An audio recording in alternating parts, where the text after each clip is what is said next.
Mas vamos lá, irmãos, pensando aí em confiança, nós vemos muitas pessoas pensando sobre essa questão de dependência, de confiança. Nós vemos muitas pessoas confiando em muitas coisas. Como nós vimos, né, uns confiam em carros, outros em cavalos, como o Luan apontou, né, o que era isso? A questão da confiança no poderio militar, né? E muitas vezes nós confiamos em muitas coisas. Temos um problema, buscamos a solução das mais diversas formas. E aí eu quero fazer uma pergunta bem rápida para você. Eu não quero que você responda para mim, mas eu quero que você pense. Pense em uma situação, um problema. Não quero lhe afligir, tá? Mas é só um exemplo. Pense que amanhã aconteceu um problema na tua vida. Uma coisa inesperada. Por exemplo, deu um problema no trabalho. Coisa assim que você não imaginava que podia acontecer e que mudou ali, né, toda a tua rotina. Ou deu um problema na família, alguma questão financeira, alguma questão, enfim, de doença, alguma coisa assim. Qual seria a sua primeira reação? Sinceramente. Por exemplo, se você tivesse um problema no trabalho, ou você foi demitido, ou você, né, sua empresa deu um problema, ou o seu, seu trabalho tem um problema, enfim, você teve um problema grave na sua empresa, seu trabalho, ou, como eu falei, na família. Tem algum parente que está meio doente, que assim que surgiu, de última hora, você não sabia, ninguém... Qual que é a tua primeira reação? Muitas pessoas, a primeira reação vai ser: vamos resolver. Outras pessoas, a primeira reação vai ser: senta e chora. E tem as mais diversas reações. E hoje nós vamos ver um momento em que Moisés e o povo de Israel passaram por um momento complicado, e nós vamos ver como que eles reagiram diante disso, para nós podermos também pensar em relação às nossas vidas. Além disso, pensando nessa questão de confiança, é interessante que há um símbolo, e nós cantamos sobre isso em dado momento, há um símbolo que demonstra confiança e demonstra pertencimento: a bandeira. A gente vê lá um time de futebol, vai jogar uma final de campeonato. Como aconteceu agora esses tempos aí atrás, o Flamengo foi campeão da Libertadores, foi, né? Quem é flamenguista me ajuda, irmão Magalhães, Jailson. O que acontece? Choveu de bandeira do Flamengo na cidade, né? Esse sentimento de nós confiamos no nosso time. Quem às vezes vai no futebol, vai lá no time, pega, né, a sua bandeira, veste, vai assistir o jogo. Por quê? Porque confia e pertence àquele time, faz parte, confia naquele time. A gente vai ver esse ano também muitas pessoas colocando vestindo bandeiras de partido político. Eu confio no político tal, eu confio no partido tal. Agora as coisas vão. E a gente aplica várias bandeiras. Você vai ver às vezes, por exemplo, também o pessoal que é de uma causa, um sindicato, seja o que for, bota a bandeira demonstrando: eu pertenço e eu confio. Você vai entender por que nós estamos pensando nisso. E nós vemos então, como eu falei, no texto específico de Êxodo, capítulo 17, que você pode abrir aí, nós vamos ver a partir do versículo 8 até o versículo 16, um momento em que Moisés, juntamente com o povo, estavam vivenciando uma situação daquelas que, como a gente fala lá no Rio Grande do Sul, e eu sei que os irmãos entendem, de cair o butiá do bolso. Aquele que a gente não estava esperando. Aliás, a saída do Egito trouxe várias coisas assim para o povo. A partir do capítulo 15 de Êxodo, a gente vê que falta comida, o povo reclama. Falta água, o povo reclama. E Deus vai providenciando. Então vão acontecendo situações inesperadas que trazem problemas para a comunidade. E aqui não é diferente. Aqui nós vamos ter o relato da primeira luta, a primeira batalha do povo após sair do Egito. O povo tinha acabado de fugir do Egito, fugir da escravidão, não era um povo acostumado com a guerra, não era um povo, aqui eles ainda não tinham lutado com ninguém, então não era aquele povo que conquistou Canaã, lá no livro de Josué, eles não sabiam brigar, eles sabiam construir coisas, enfim. E aí eles saíram e de repente, como nós vemos no texto, acompanhe na sua leitura, o versículo 8 nos diz assim: então vieram os amalequitas e atacaram Israel em Refidim. O povo todo, mulheres, crianças, todo mundo andando com aquele, pode manter daí o texto, Amanda, andando com aquele monte de coisa, de animais e tudo mais, e os amalequitas vieram então para atacar Israel. Esse texto vai nos mostrar, nós vamos ver já algumas coisas, que aqui nós vamos fazer a leitura de todo o texto, né? Mas aqui pela primeira vez eles enfrentam um problema externo. Do capítulo 15 até a primeira parte do capítulo 17, eles enfrentavam problemas internos. Isso vai ser motivo em outro momento, em alguma outra situação, também de uma reflexão. Qual é o problema externo? A batalha. Qual o problema interno? A murmuração. Então o povo começou a falar: o Senhor nos trouxe, era melhor ter morrido lá no Egito do que ter vindo para cá morrer de fome. Era melhor ter morrido lá, né, ter continuado no Egito, que a gente estava trabalhando, do que morrer de sede aqui. E Deus vai providenciando. No começo do capítulo 17, que nós estamos vendo, apenas para você se situar, Moisés, diante da reclamação do povo de falta de água, Deus manda ele pegar o seu cajado e bater na rocha. Ele vai, bate na rocha e a partir daquilo ali jorra água de forma milagrosa e o pessoal pode então beber água. Mais adiante, Deus vai mandar Moisés falar com a rocha, mas Moisés bate na rocha e aí tem todo mais um contexto, mas por causa disso ele não entra na terra prometida. Mas o que acontece é que ao bater na rocha com o cajado, Moisés estava manifestando que era o Senhor quem estava propiciando aquela água para aquele povo.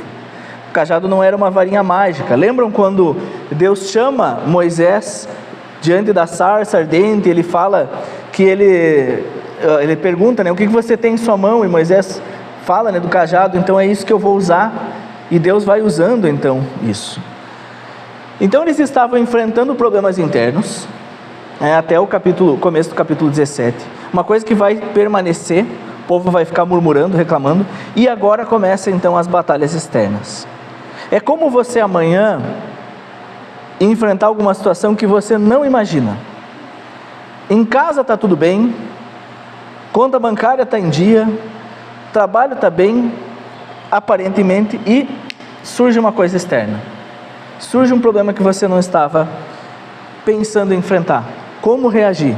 Nós vemos então no texto, dando sequência, então eu vou reler o versículo 8 e nós vamos ler o texto todo, que diz assim: então vieram os amalequitas e atacaram Israel em Refidim. Com isso Moisés ordenou a Josué: escolha alguns homens e vá lutar contra os amalequitas. Amanhã eu estarei no alto do monte e o bordão de Deus estará na minha mão. Bordão de Deus, ou vai ter algumas expressões que vão dizer, a vara é o cajado que Moisés tinha. Josué fez como Moisés lhe havia ordenado e lutou contra os amalequitas. Porém Moisés, Arão e Hur subiram para o alto do monte. No versículo 10, uma pausa aqui, é a primeira vez que Josué aparece. E tem algo importante aqui, porque lá em Números, né, depois, o quarto livro, né, da Bíblia, vai ser apresentado de novo Josué como sendo chamado Oséias, mas Deus muda o nome dele para Josué. Isso tem algo de importante aqui, e então Moisés, quando escreve esse livro, o livro de Êxodo, ele, assim, deliberadamente, por vontade própria, com interesse, um propósito, ele escreve o nome Josué e não Oséias. Aí no versículo 11, dando sequência: quando Moisés levantava a mão, Israel vencia. Quando, porém, ele abaixava a mão, os amalequitas venciam. Quando as mãos de Moisés ficaram pesadas, pegaram uma pedra e a puseram por baixo dele. para que Moisés se sentasse. Arão e Hur sustentavam as mãos de Moisés, um de um lado e o outro do outro. Assim as mãos dele ficaram firmes até o pôr do sol. E Josué destruiu os amalequitas ao fio da espada. Então o Senhor disse a Moisés: escreva isto para a memória num livro e repita-o a Josué, porque eu vou apagar totalmente a memória dos amalequitas da face da terra. E Moisés edificou um altar e lhe deu o nome de O Senhor é minha bandeira. E disse: porque o Senhor jurou, haverá guerra do Senhor contra os amalequitas de geração em geração. Amalequitas, descendentes de Amaleque. Amaleque era descendente de Esaú. Esaú era irmão de Jacó, portanto eles eram parentes, ainda que distantes. Os amalequitas e os israelitas eram parentes. Lá em Deuteronômio vai falar como foi que esses amalequitas atacaram. Os amalequitas, eles iam atacando por trás, então o povo ia indo, e as pessoas que iam ficando um pouco mais para trás, os amalequitas vinham, atacavam, matavam, roubavam as suas coisas. E era assim que eles agiam. Então, na realidade, o que acontece aqui já de começo? Deus não estava, e isso se repete também com relação a Canaã, Deus não estava apenas protegendo Israel, mas Deus também estava punindo aqueles que odiavam a Deus. Quando os amalequitas atacam o povo de Israel, os amalequitas não estão apenas atacando os israelitas. Em última instância, os amalequitas estavam indo contra o Senhor, pois eles eram parentes dos israelitas, eles deveriam agir de forma diferente. Isso também vale para ser uma das explicações de por que o povo, por exemplo, quando chega em Canaã, tem que matar todo mundo. Muita gente vai se perguntar, mas por que isso? E aí nós lembramos que lá em Gênesis já vai ser dito, a questão de como os cananitas ali, eles eram maus. E é interessante, quando você lê o Pentateuco inteiro, você vai ver que o texto mostra que em dado momento, inclusive antes de Deus mandar o povo sair do Egito, nessa parte de Gênesis, que ele ainda não iria mandar os descendentes de Israel, tudo mais, atacarem Canaã, porque ainda não era a hora. Por quê? Porque eles ainda não tinham chegado ao ponto máximo da sua maldade. Ou seja, e o texto nos mostra, esse texto de Gênesis, ele nos mostra que quando Deus manda os israelitas atacarem Canaã, não é apenas para dar uma terra prometida, porque Deus tem preferência por Israel, mas também é uma forma de punição àqueles povos que não se agradavam de Deus e não buscavam a Deus. Tanto que quando Deus apresenta a lei para Israel, ele diz que se eles não obedecessem, ele ia fazer o mesmo com eles. Então o ponto era essa inimizade para com Deus. E os amalequitas então eram exatamente assim. E quando o texto nos diz que a memória dos amalequitas vai ser apagada da face da terra, a gente poderia de forma simplória pensar: ué, mas não faz sentido, porque está escrito no texto. Deus mandou escrever, então como é que a memória ia ser esquecida se está escrito? Mas não é esse o sentido. O sentido da memória ser esquecida é que eles não terão mais um povo, eles não serão mais um povo. A lembrança de que eles existiram, mas eles enquanto povo e tudo mais, a sua história finda-se em dado momento. Isso vai acontecer lá durante o reinado, um começo durante o reinado de Saul, de forma mais específica com Davi e um pouco mais. Ainda restariam alguns amalequitas e muito provavelmente então lá no livro de Esther nós vamos encontrar outro, que acaba sendo um inimigo de Esther, mas aí eu vou deixar você ler o texto, que você vai ver lá o Agagita, você pode ver quem ele é. Mas enfim, voltando aqui à questão da revolta contra os amalequitas, nós vemos algumas coisas muito interessantes que nos mostram como é essa questão da confiança. Veja bem, saíram do Egito, eram escravos, não sabem lutar, chegaram os amalequitas e começaram a lutar com eles. O que fazer diante dessa situação? Qual seria a sua reação se você estivesse no lugar de Moisés? Nós vemos 3 coisas então interessantes aqui, e a primeira delas é que a dependência de Deus... desculpem, primeiro o título da mensagem, pode botar por favor, Amanda. O título é: O Senhor é nossa bandeira. nos momentos de desconfiança, nos momentos de problemas, de aflições, de coisas que nos fazem até mesmo nos perdermos, é importante lembrarmos que o Senhor é a nossa bandeira. E lembre dessa imagem, tá? Apesar de que essa imagem aqui tem as pessoas, mas imagine, eu ia botar outra imagem, por isso que eu falei. Imagine aquela imagem assim numa montanha, que você olha para cima e você vê aquela bandeira hasteada, ou como tinha um tempo atrás, até não sei porque que tiraram, mas aqui naquela rotatória, aqui, deixa eu ver, aqui tem uma rotatória ali que tinha uma bandeira da cidade. A gente passava pela rotatória, tinha a bandeira, acho que aqui era a bandeira da cidade e ali do Paraná, ou vice-versa, né? A gente viu alguns vídeos que tinha lá, ou seja, a gente olha de longe e enxerga a bandeira, e aí mantenha isso na sua mente. Isso nós vamos ver, o Senhor é a nossa bandeira, Ele que nos traz a memória constante de que podemos confiar nele. Mas vamos lá, o que nós podemos aprender com esse texto? Primeiramente então, o primeiro ponto é que a dependência de Deus é sempre a melhor estratégia, né? Obrigado, mano. A dependência de Deus é sempre a melhor estratégia. É interessante, o texto de Atos 7:22, Estevão, enquanto estava no seu discurso antes de ser apedrejado, ele fala exatamente o seguinte: Moisés foi instruído em toda a sabedoria dos egípcios e veio a ser poderoso em palavras e obras. Moisés foi instruído em toda a sabedoria dos egípcios. Moisés aprendeu com os egípcios todas as artes egípcias, porque morou ali no palácio de Faraó, criado pela filha de Faraó. Moisés certamente conhecia as artes da guerra, e talvez fosse o único ali que conhecesse isso. Então você tinha um exército inteiro, ou melhor, ainda não era um exército, então um povo inteiro que não sabe lutar, que não tem nada de arte na guerra, e você tem uma pessoa, e ela é o líder. O que você espera dele? Chegaram os amalequitas, você tem um líder que entende tudo de guerra. O que nós esperamos, humanamente falando? Moisés vai chegar e olha, é o seguinte, vamos lá, Josué, Arão, Ur, venham aqui, chama outros, vem cá, é o seguinte, nós vamos fazer dessa forma. Aí desenha na areia, os amalequitas estão vindo por aqui, nós vamos chegar aqui, vamos dividir em 2 grupos e vamos fazer assim, vamos fazer. Ele faz isso? Não. Ele chama a Josué e fala: Josué, arruma uns homens aí para lutar. É interessante que ele não especifica. Como homem de guerra, ele poderia falar: Josué, você ainda não batalhou, você ainda não liderou nenhuma luta, então assim, vai lá e pega aqueles que têm aí dos 20 até os 30 anos, os mais fortinhos, você vê aqueles que têm mais capacidade e tal. Não. Pega alguns homens que você vai lutar.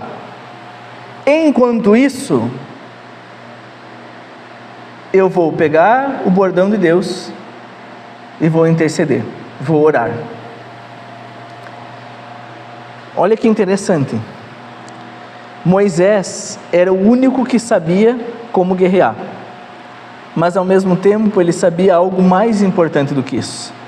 Ele sabia que a luta não seria vencida no campo de batalha, mas seria Deus quem venceria aquela batalha. Então, aquela luta de fato, ela seria vivenciada, ou a luta mais forte seria vivenciada em oração. A luta mais forte, mais difícil era a luta em intercessão. Ele se coloca a orar, entendendo que a luta seria do Senhor. Em última instância, é isso que ele faz. Não é a gente que vai lutar, vocês vão até lá com a espada e tal, mas quem vai lutar é o Senhor. e por isso nós vamos pedir a intercessão do Senhor. E ele foi com as mãos levantadas. Durante o período bíblico, o costumeiro era orar de mãos levantadas. Isso até que Jesus vai falar em relação aos fariseus, né? Que eles oravam em praças públicas. Eles oravam naquele tempo de fato dessa forma, assim: Senhor Deus, em nome de Jesus, desse jeito, mão levantada, as duas mãos para cima, falando às vezes em alta voz. O que Moisés foi fazer foi exatamente isso. Diante então, imagine a cena, e era exatamente essa: o povo lutando, e Moisés lá em cima, com as mãos levantadas, falando: Senhor, esse povo tem sido rebelde, mas é o povo que o Senhor ama. Nós não sabemos lutar, Senhor, mas nós precisamos da Tua dependência, nós precisamos do Senhor. E Moisés ali então intercedendo, e essa imagem dele com as mãos para cima, é justamente porque Moisés estava intercedendo. Essa imagem é importante. Por isso que quando Moisés cansa, a mão dele se abaixa e o exército israelita começa a perder. Há algo inclusive de simbólico nisso. Quando a dependência do Senhor esmorece, o povo perde. Mas quando se mantém na dependência do Senhor e buscando a dependência do Senhor, o povo se mantém lutando. Então ele se mantém com esses braços levantados. E aí nós vemos então Arão e Hur ajudando ele a manter aquelas mãos levantadas. Como eu falei, as vitórias de Israel sobre os seus inimigos, e a gente vê isso nessa dependência de Moisés, elas nunca foram vitórias de Israel. Nunca foram porque o povo de Israel sabia lutar, embora Deus preparou o povo para aprender a lutar, mas porque antes era Deus contra os inimigos de Deus. Deus cuidando também daqueles que lhe pertenciam. Como eu falei, em última instância, os amalequitas não atacavam Israel, mas atacavam o próprio Deus. Então Deus lutava por eles. A aplicação que eu faço disso, dessa questão da dependência, é que é importante nós fazermos a nossa parte. Veja que Moisés não falou assim: olha, é o negócio seguinte, gente, fiquem aí, fiquem de boa, eu vou lá no monte com o cajado, vou orar, e os amalequitas vão todos sair correndo. Ou eles um vai matar o outro. Não. Ele pede que haja um grupo que lute, mas ele vai interceder. É importante que nós façamos a nossa parte. Trabalhemos, estudemos, corramos atrás daquilo que é importante. Mas nós nunca podemos esquecer que a dependência de Deus deve vir em primeiro lugar. Em primeiro lugar. Eu fiz uma pergunta no começo: se você tivesse um problema amanhã, qual seria a primeira coisa que você faria? E eu citei 2 exemplos. Alguns imediatamente buscariam uma solução e resolveriam. Outros sentariam e chorariam. Diante dos amalequitas vindo contra Israel, o que Moisés fez foi: vou pedir a direção de Deus. Vou orar ao Senhor para que Ele dê a vitória. Vou pedir que Ele esteja agindo. Vou depender dEle. Antes de realizar alguma tarefa, nós devemos orar. Antes de tomarmos uma decisão, nós devemos orar. A oração deve ser a primeira coisa que nós fazemos quando realizamos qualquer tarefa. Depender do Senhor. Aí nós também vemos uma segunda lição muito interessante. É o segundo ponto: que ninguém tem de lutar sozinho. Ninguém tem de lutar sozinho. É muito interessante, porque, como eu falei, Moisés se dispõe a interceder com as mãos levantadas, né? Vou repetir o gesto, porque eu vi que eu fui para lá, não sei se pegou na câmera, né? O pessoal que vai assistir depois, mas eles oravam então com a mão levantada, falando em alta voz, e Moisés lá com a mão levantada, intercedendo, e o povo lutando. Só que vocês sabem que luta não é que nem em filme. Filme tem que ter 2, 3 horas. Então em 5 minutos resolve a guerra. Moisés ficou lá, o texto até diz que ele, daí com a ajuda de Arão e Hur, ficou até o pôr do sol. Moisés ficou um tempo com a mão levantada. E aí a mão pesou sobre, né? A mão de Moisés pesou. Foi difícil. E aí cansou. Ele cansou. E é interessante que ele contou com a percepção correta de Arão e Hur.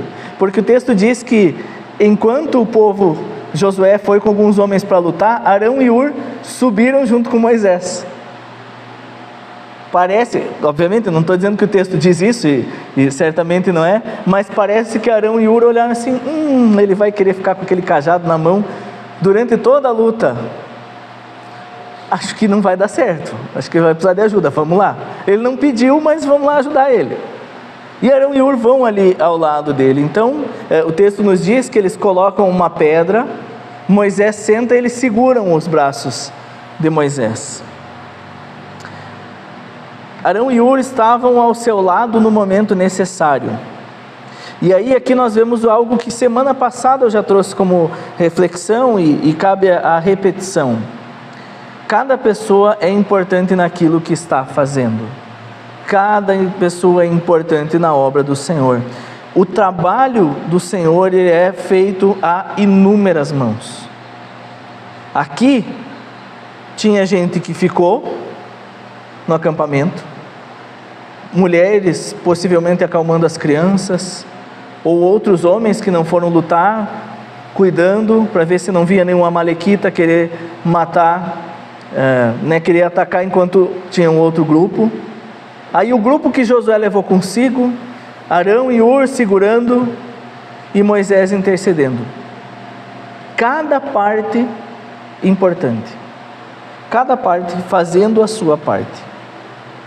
Josué e seus homens precisavam continuar lutando, Moisés precisava continuar intercedendo, e Arão e Hur não faziam nenhuma dessas coisas. Então eles perceberam, nós podemos ajudar de outra forma.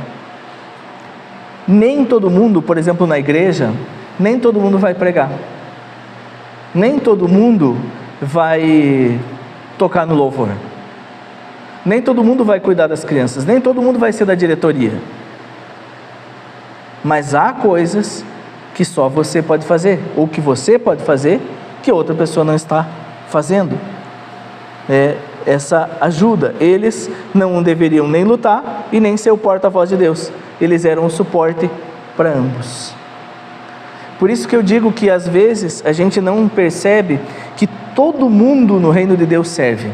E tem uma frase que é muito propagada, que muitas vezes nós falamos, que para mim ela é uma frase quase que diabólica, que ela é muito errada.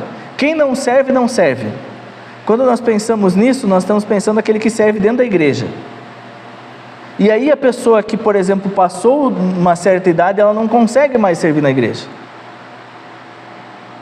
Ela talvez esteja acamada, não esteja mais podendo vir aqui.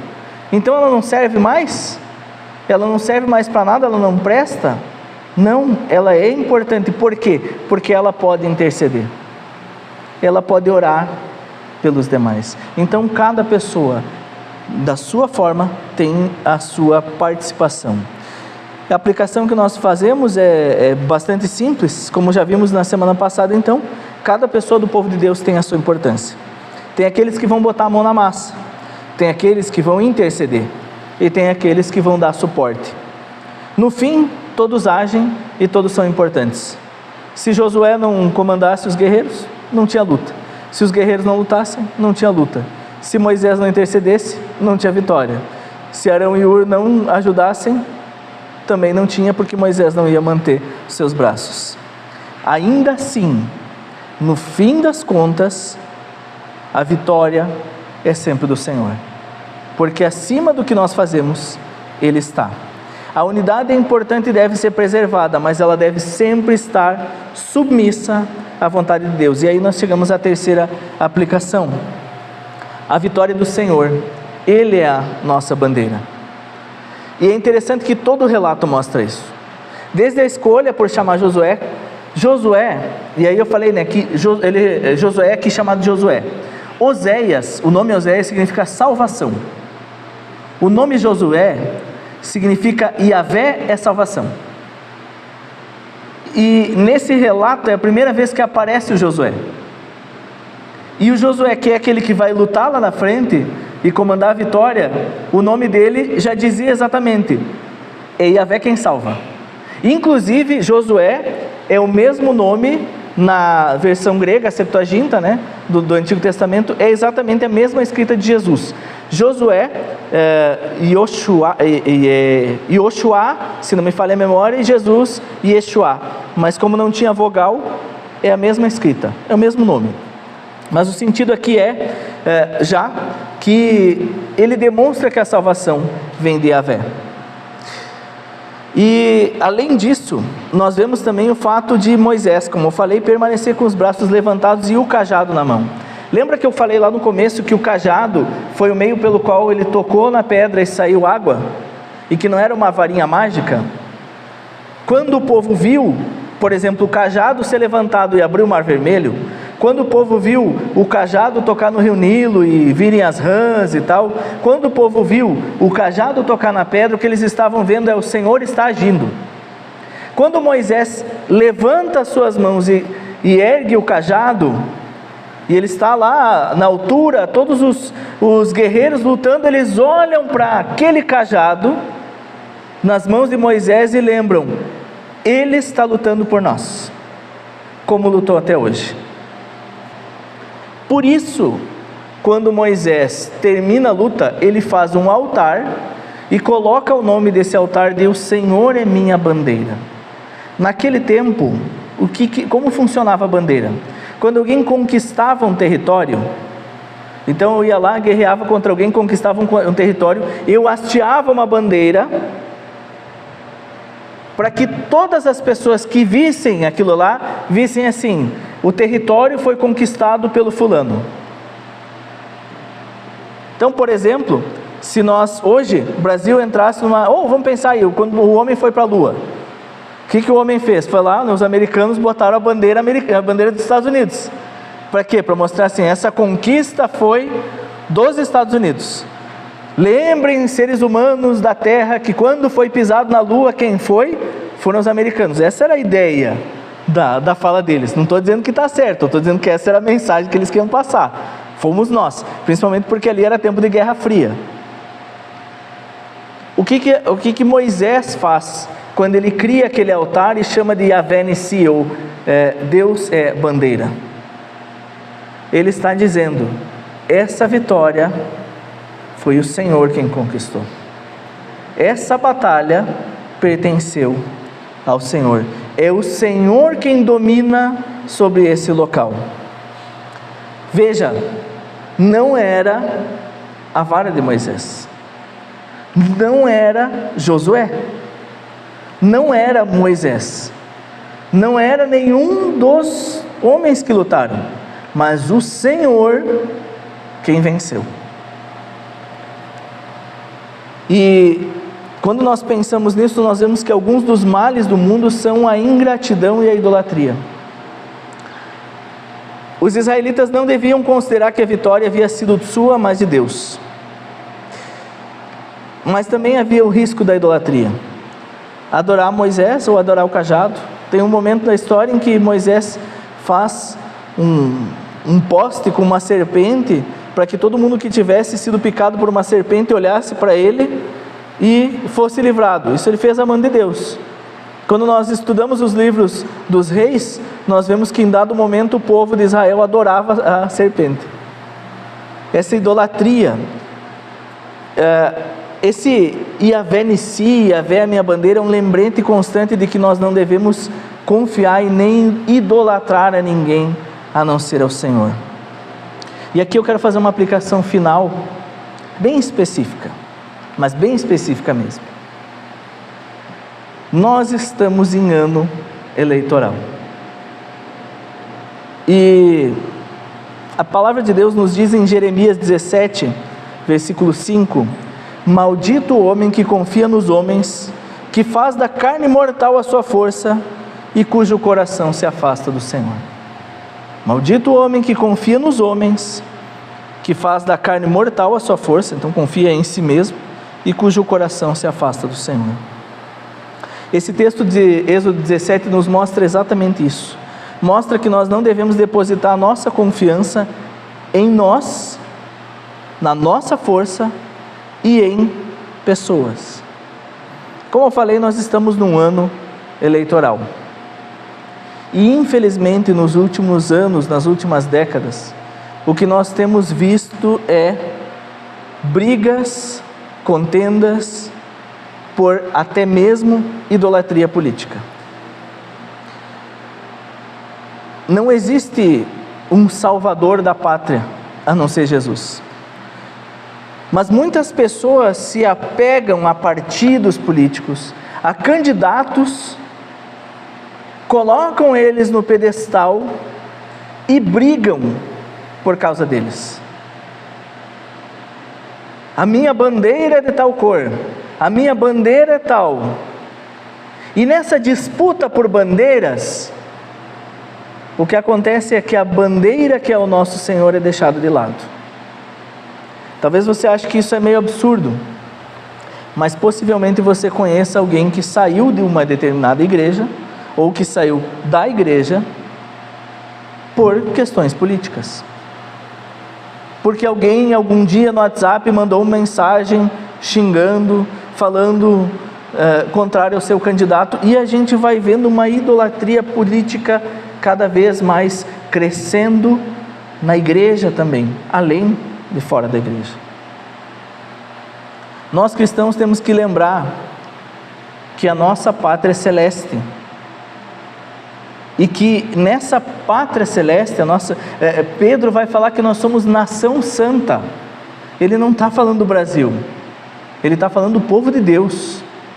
E como povo de Deus, a nossa bandeira não é a bandeira de um partido, a nossa bandeira é o Senhor. O Senhor é a nossa bandeira, é Ele em quem nós devemos confiar. O ponto aqui é, sinceramente, o Brasil vai ser maravilhoso. O Brasil nunca vai ser o jardim do Éden. O Senhor nos promete um jardim, mas não é aqui. Então, a questão é, não tenha ídolos políticos. Não levante bandeiras que tiram a bandeira que é o Senhor do pedestal. O Senhor é a nossa bandeira e não qualquer candidato ou partido político. Então, meu irmão, isso é muito importante. Se você defende ou ofende um candidato para um outro irmão, discute com outro irmão, o que você está mostrando é que o Senhor não é a sua bandeira. Porque obedecer a Deus, o Deus que nos diz para nós sermos um, é menos importante do que defender a sua posição política. Isso é idolatria. E como igreja, eu sei que isso é um pouco duro, mas nós temos que ter bom senso. Estou dizendo com isso que nós não devemos votar, escolhermos um candidato? É óbvio que não. Deus nos manda termos discernimento, sabedoria. Então você vai escolher candidatos de acordo, que sejam os mais próximos ao seu ver, daquilo que a palavra de Deus orienta e tudo mais. Você não vai achar nenhum que seja totalmente coerente com a palavra, mas enfim.